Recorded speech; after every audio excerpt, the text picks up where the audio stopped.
Hi, my name is Brad Constantine, and this is a podcast of the New Testament.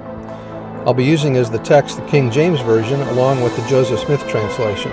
Although this is not an official recording of the Church of Jesus Christ of Latter-day Saints, every effort's been made to be as doctrinally accurate as possible. I'll also be using quotes from general authorities of the Church, the apostles and prophets, and BYU professors and others, and every word out of the Scriptures themselves.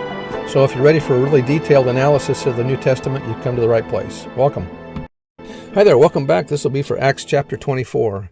The heading reads, Paul is accused of sedition. He answers in defense of his life and doctrine. He teaches Felix of righteousness, temperance, and the judgment to come.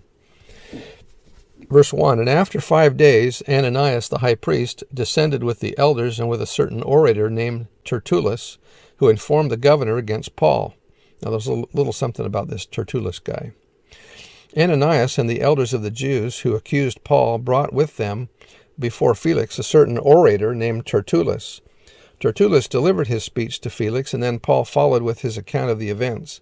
The word used in the Greek New Testament for orator is rhetor, or a rhetorician. Rhetorician. That's a guy that speaks rhetorically. The Jews knew that to argue their case before the Roman judges, they needed someone trained in Roman rhetoric. Little is known about him, but Tertullus was probably a typical product of rhetorical education during the Second Sophistic. He seems to have been a professional public speaker who argued legal cases for a fee. He knew the conventions and manner of speaking at the Roman court. His Latin name indicates that he may have spoken Latin and was probably a Roman citizen.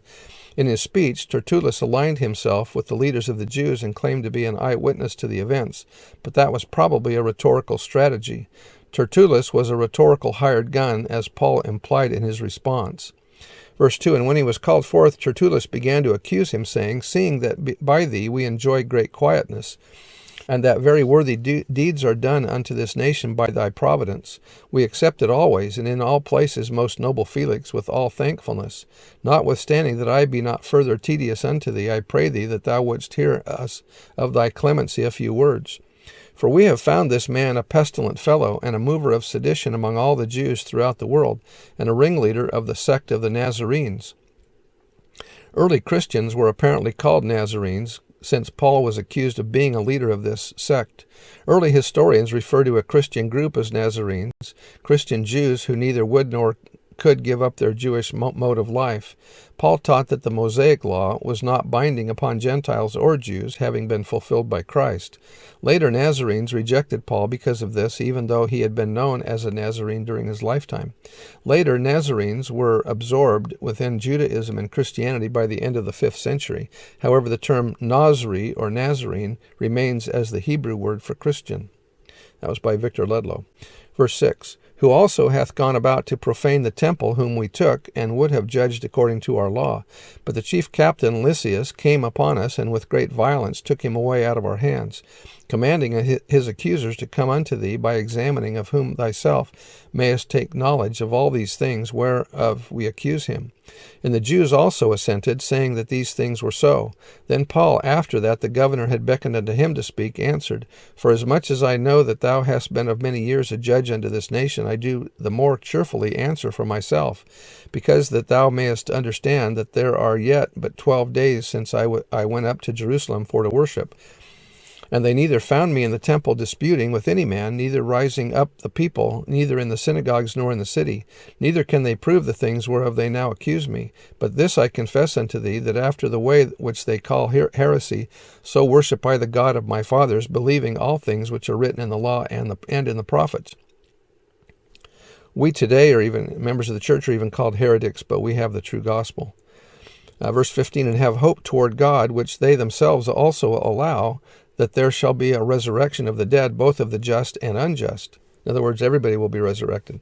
And herein do I exercise myself, to have always a conscience void of offense toward God and toward men.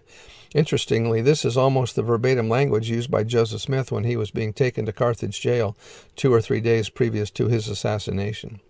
Verse 17, Now after many years I came to bring alms to my nation and offerings, whereupon certain Jews from Asia found me purified in the temple, neither with multitude nor with tumult, who ought to have been here before thee, and object if they had aught against me. In other words, Paul's saying, because of what they did to me, I should have brought them before the trial, or before the court.